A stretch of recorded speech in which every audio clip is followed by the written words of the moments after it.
E aí, galera, tudo bom com vocês? É mais uma aula aqui de temas e atualidades, né? Aqui do cursinho, gente. E dessa vez, hoje a gente vai tratar sobre um assunto muito relevante aí, principalmente nesses últimos tempos, né? Que é o que? O meio ambiente, beleza?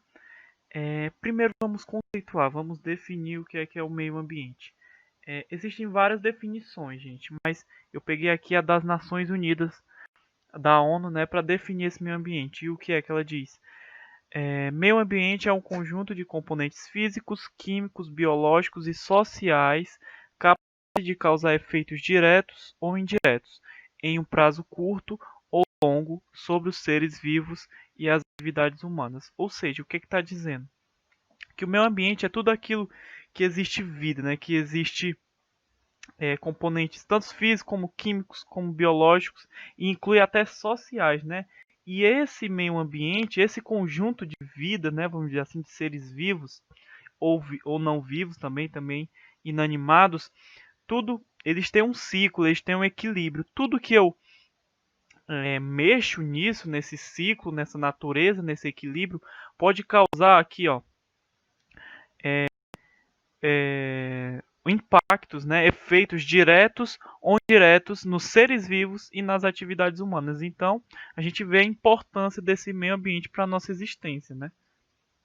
E quando a gente fala de meio ambiente, a gente associa logo ao que? A sustentabilidade. Mas quando foi que surgiu esse termo? Primeiro, gente, quando foi que o meio ambiente ele virou prioridade?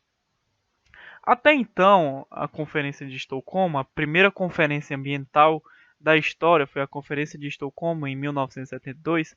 Até aquele tempo, o que as pessoas acreditavam? Não, elas tinham a ideia de natureza infinita, ou seja, essa natureza, esses recursos que a gente usa, eles nunca vão acabar. E você imagina, né?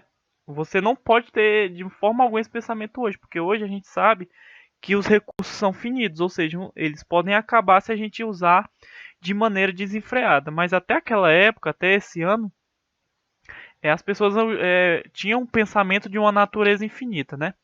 Então a gente vai ter a primeira conferência ambiental da história, que vai ser a Conferência de Estocolmo, em 1972. E aí, gente, essa conferência ela não vai ter muito sucesso. Por quê? Porque o que é que os países ricos dessa que participaram da conferência vão dizer? Eles vão apoiar o quê? O desenvolvimento zero. Ou seja, se eu não posso mais poluir, se eu não posso mais usar esses recursos na natureza, então peraí, vai todo mundo parar de industrializar, vai todo mundo parar de produzir e pronto. Para a gente preservar a natureza, ninguém mais se desenvolve. Ou seja, em outras palavras, quem é rico continua rico, ou seja, quem já era desenvolvido continua desenvolvido e vocês pobres, já que não eram, vocês pobres vão continuar pobres, não vão mais se desenvolver. Então, em outras palavras ainda, vocês pobres vão ter que comprar da gente rico que já é desenvolvido, tudo isso em nome da natureza, né? Então, você vê que é um argumento meio assim raso, né? E os pobres vão ser o extremo disso. Vou dizer o que? Os países pobres, desenvolvimento a qualquer custo. Como assim? Se for preciso a gente poluir, se for preciso a gente usar os recursos naturais desenfreadamente, a gente vai usar. Por quê? Porque a gente quer se desenvolver, a gente não está nem aí para a natureza, em outras palavras. Então você vê o fiasco que foi a conferência, né? A conferência que era para tratar da preservação ambiental, a maioria dos países, que são os países pobres, defenderam o desenvolvimento a qualquer custo, né? Só não foi um fiasco total essa conferência, porque a gente teve a criação do órgão da ONU que é responsável pela preservação ambiental, né? Que é o PNUMA. Então, só por isso não foi um desastre total essa conferência. E aí, quando surgiu o termo desenvolvimento sustentável? Aí sim, ó, uma mulher muito inteligente, uma norueguesa chamada Brundtland, ela vai fazer tipo que um meio termo entre o que esses países disseram na conferência de Estocolmo, né? Que é o quê? Que é o relatório Brundtland, que foi postado e intitulado como o quê? Nosso Futuro Comum. Então traz a ideia de um futuro, né? Da geração, de preservar. E esse relatório foi publicado em 1987. E o que é que ele dizia? Ele apresentava para a sociedade o termo desenvolvimento sustentável. O que é que é isso? Não é nem você parar de se desenvolver e não é nem você se desenvolver a qualquer custo. É você se desenvolver de forma sustentável, ou seja, de forma que você nunca acabe o recurso natural e que você preserve esse recurso para gerações futuras, beleza? E aí, em qual conferência a gente vai aplicar esse termo do desenvolvimento sustentável, da sustentabilidade? Vamos aplicar na ECO 92, também conhecida como Rio 92, né? A primeira conferência que vai aplicar esse termo de sustentabilidade e vai criar a Agenda 21, né? Que eram 21 normas para você ser sustentável. É por isso que existem, e essa Agenda 21 ela teria que ser cumprida em 10 anos. É por isso que existem a Rio mais 10, né? A Rio mais 20, que era justamente para ver se esses países estão cumprindo essas normas, beleza? E aí, quando a gente fala também de sustentabilidade, como eu falei, a gente lembra o que? Também impactos ambientais. O que são? São as consequências das atividades humanas na natureza. Os impactos ambientais afetam o planeta de várias formas e podem fazer estragos irreparáveis. É como eu falei, né?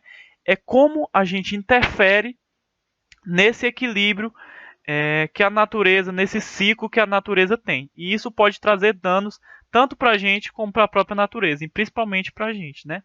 A gente vê no dia a dia os danos. E as principais atividades que geram impactos ambientais?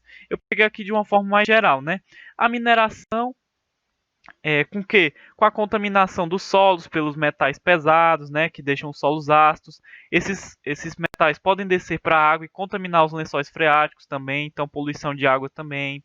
Agricultura, né, eu preciso desmatar, principalmente a soja, né, eu tenho um alto índice de desmatamento. A utilização de agrotóxicos, muitas vezes desenfreada, né, sem limite, elas também podem contaminar os solos e podem contaminar também mais profundamente os lençóis freáticos. As fontes de energia, né, que emitem muito CO2, emitem muito CO2 na atmosfera. O consumo excessivo, né, que é o que? O consumismo, que gera muito lixo e, consequentemente, gera poluição de rios, né, como aqui a foto, ó, Tietê, por exemplo. Então, essas são as principais atividades. E o que é que quais as consequências disso? Eu vou ter alterações climáticas, né, como o aumento da temperatura global, eu posso ter extinção de espécies e habitats, aumento do nível do mar, por quê? Porque com o aumento do globo, da temperatura do globo, muitas calotas polares elas derretem e aumentam o nível do mar, né? Desaparecimento de rios, poluição do ar, principalmente emissão de CO2, diminuição, e isso tudo gera uma diminuição da nossa qualidade de vida, né? Por isso que esse meio ambiente ele afeta diretamente a gente. E algumas dicas aqui, tanto individuais como coletivas, para a gente diminuir esses impactos. Temos o replantio de florestas em áreas desmatadas, né? Que é você desmatou, então você replanta para poder a floresta ela se preservar, e você está meio que tirando, você está botando de volta o que você colocou. Então essa floresta com o tempo ela vai se recuperar e você garante isso para gerações futuras, né? Separação, descarte adequado e reciclagem do lixo, né? Coleta seletiva, economia de água, que é o que? A racionalização, utilização de transportes coletivos. Por quê? Foi até questão do Enem isso, né? Porque quando você usa transportes coletivos, meio que, por exemplo, em um ônibus tem 30 pessoas. Imagine se todas essas pessoas usassem um carro. Seriam 30 pessoas a mais poluindo CO2 em seus carros, né? Mas não, no ônibus você só um ônibus está poluindo. Então você está meio que ajudando nisso. Também uma bicicleta é uma alternativa, né? Se você não gosta de transporte coletivo. Utilização de produtos biodegradáveis. Por quê? Porque muitos plásticos, né? Eles demoram anos para se degradar, né? Cerca de 100 anos. E aí acabam matando tartarugas, né? E animais marinhos. Redução do consumo, né? Que é você comprar você não ter, você pode comprar, né? Porque o dinheiro é seu, você não é, mas você ter aquela ideia, né? De não comprar o que você não precisa naquele momento. E aqui, gente, agora eu vou trazer alguns dados. Agora sobre o desmatamento na Amazônia, que vem sendo um tema muito debatido, né, principalmente no último ano, com as queimadas. O desmatamento na Amazônia cresceu 85,3% em 2019 em comparação com 2018, de acordo com o Instituto Nacional de Pesquisas Espaciais, INPE. Segundo o Sistema de Detecção do Desmatamento na Amazônia Legal em Tempo Real, DETER, no ano passado, 9.165,6 km² de floresta foram devastados. Então a gente vê a gravidade do nosso problema, né, gente? Olha o tanto de área que eu estou desmatando. Ano passado a gente teve o problema da queimada, né? A queimada é responsável por 30% desse desmatamento, ó. 30% desses 165,6 km² foram as queimadas que a gente teve ano passado, né? Que gerou muita polêmica, uma comoção mundial, né? Então, são dados preocupantes. A expectativa meio que triste, né? Que em 2030, depois de 2030, a Amazônia entra em um processo que ela não vai mais poder se recuperar, porque quando você desmata algum lugar, você tem uma taxa máxima que você pode tirar, que a floresta vai se recuperar depois, né?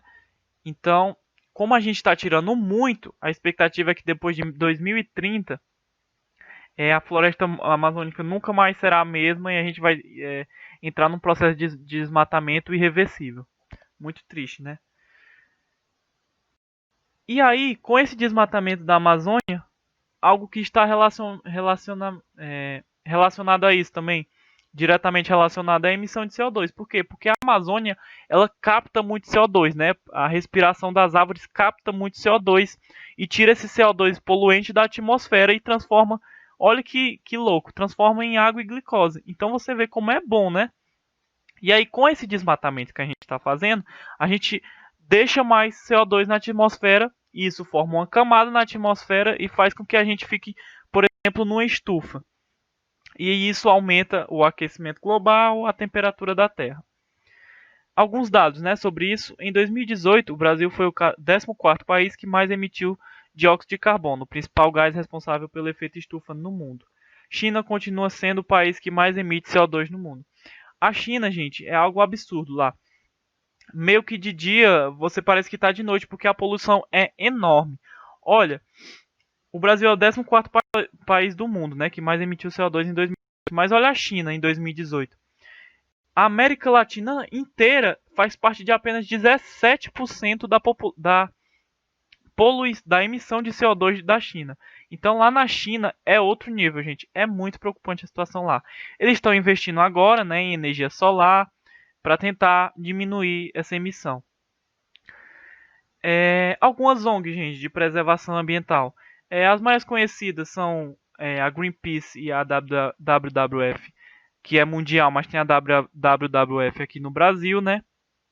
E as brasileiras aqui, algumas brasileiras, Instituto Socioambiental, o ISA, eu também tenho o ECOA. Você pode entrar no site dele se você quiser fazer alguma doação, né? Para essas ONGs, né? Eles não, a maioria não aceita dinheiro de forma alguma do governo, né? Só aceitam doações. Então, se você quiser doar, entra no site de qualquer um deles que tem lá as doações. E por último, gente, algumas leis ambientais importantes. Eu citei apenas uma, que é essa aqui, que é considerada um marco. Lei 2305, se eu não me engano, barra 2010. Institui a Política Nacional de Resíduos Sólidos, PNRS. Estabelece diretrizes à gestão integrada e ao gerenciamento ambiental adequado dos resíduos sólidos. Propõe regras para o cumprimento de seus objetivos em amplitude nacional e interpreta a responsabilidade como compartilhada entre governo, empresas e sociedade. Na prática, define que todo resíduo deverá ser processado apropriadamente antes da destinação final e que o infrator está sujeito a penas passivas, inclusive de prisão. Essa lei, né, traz tipo que uma parceria, né, entre o governo, empresas e a sociedade para tipo fiscalizar Porque um problema que é muito grande que as empresas enfrentam é que elas descartam muito resíduos, principalmente em mares e oceanos, né? Resíduos sólidos, e acaba matando várias espécies, principalmente de peixes, né? E aí, meio que tem nessa lei tá tipo uma parceria, né, para fiscalizar. Mas essa lei prevê até pena de prisão, né? Mas essa lei não é amplamente praticada, né? Inclusive as penas delas são muito passivas. É, e muitas vezes, né, não é nem aplicada, né? A questão maior, né, não é a lei, é a aplicabilidade dessa lei, beleza? Então foi isso, gente. Muito obrigado se você assistiu até aqui. Obrigado pela atenção aí. Bons estudos. Se você gostou, deixa um like aí no vídeo. Qualquer coisa, qualquer dúvida, pode comentar aí, beleza? Sigam a gente nas nossas redes sociais, principalmente o Instagram, @cursoideia. E até a próxima aula.